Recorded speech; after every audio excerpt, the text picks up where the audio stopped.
जय जगन्नाथ व्यूअर्स आशा कर समस्त भल्ले थे O3SC रु RI ICDS सुपरवाइजर ARI अमीन और SFS पोस्ट पर बड़ सूचना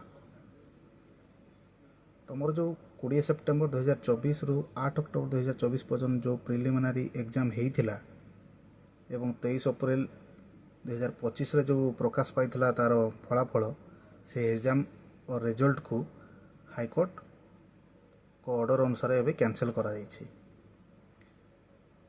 तो रिक्रुटमेंट प्रोसेस पुणी नुआरू प्रिलिमिनारी एग्जाम स्टेज रु स्टार्ट होबो। न्यू प्रिलिमिनारी एग्जाम अक्टोबर 2025 रे हो पारे एवं यह नवेम्बर 2025 पर्यटन चली पारे।